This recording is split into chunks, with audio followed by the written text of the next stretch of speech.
Chaokhatpa Ing-Tappa Lamdam Oinaba Eikhoi Punnamakna Amata Oina Punsinduna Tthabak TOUMINNABA MATHOU TAI AMANA THABAKTA AMANA YENGSINDUNA LEIRABADI MANIPUR MACHET TANA KAIRAKPA HAINA MANIPUR Legislative Assembly की Speaker THOKCHOM SATYABARTA PHONGDOKKHRE मोइरांगखोम सौगाइजम लेरक्ता लैबा राधा बिनो दलाल मंडपता पांगथोकिबा united club of V school UCY लिंखटकिबगी अहुमलक सुबा foundation cum felicitation की थोरमदुदा Imphal municipal council ward number 14 की corporator Samom Ombi Rita WFC club के प्रेसिडेंट नंदईबम बालगोपाल अमदी UCY क्लब के प्रेसिडेंट चंदाम सुरजितना थोरमदुगी अथोइबा मिथुंगलेन सिंह ओइना सरुकियाकी लोइनना बोसेम अमसुंग कोसेमलोबा क्लास 10 अमदी 12 की एग्जामिनेशन दा क्लब असना कोनबा मफम असदगी मार्क वांगना फंगदुना पास तौरखरबा माहिरोई सिंगदा मना मथुम पिदुना माहिरोई सिंह पुकनिंग थगतकी थौरमगा मरी लेनना स्पीकर थोकचोम सैत्यव्रतना मखा तारादुना लमदम असि चौखटपा अमदी इंगतप्पा लमदम अमा ओइरकनबा होटनबदा लमदम असिदा खुंदामिनरिबा अैखोइ पुन्नमकना लिंगजेल मानना अमता ओइना थबक तौमिनबा मथौ ताइ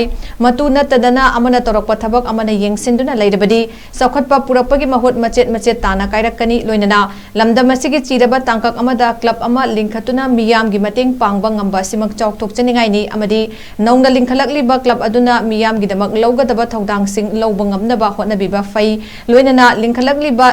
इनखलकलिबा नहारोल सिंगना आर्ट एंड कल्चर दा थवाई यौसिलकपा सिबंग अफबा खोंथांग अमनि हाइनसु फोंगदोखि नुवाइबा नुमित अमनि हाइना लौजै मरमदि यामना पांथोकपदा वागदबा थबक अमा पांथोकबिबा अदुगा मदुबु चही अहुम सुपना लेंगना थंबिबा अमसुंग तुंगदसु मखा ताना सांगना चखिनेना खंजबा क्लब निपांगी अपुनबा बोदी अमा सुमाइना थंबिबसी तसेंग हायरबदा यामना अराइबा थबबदि नते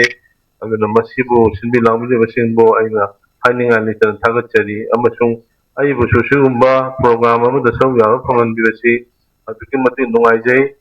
मथुंग दाबदसु यावहनबिरकने हाइबि थाजबा थंजरी अदुगा आइना सोरि मफमदगी निजनिंगी मदुदी UCY गुंबा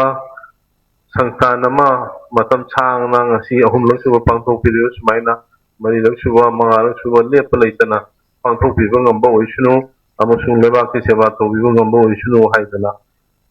yamna wadaba aduki mati kibana kiyoibe gisaktam moiraba matam amada saphongkiba UCY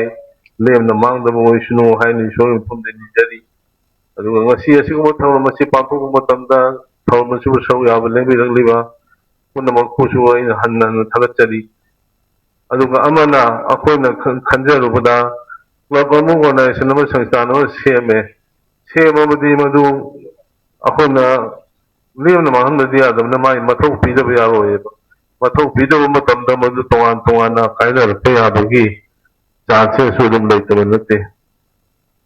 adum review manipur ki body jingje aba matam tungina semkiba adu heda kaibana tahanba masum thokpa adu bulai phabadi ngasi UCI ida thokri thokdabusu oisunu haina nijani adu ngasi thormasi yamna nuai basi hawalakliba naharon sing angang sing cha singna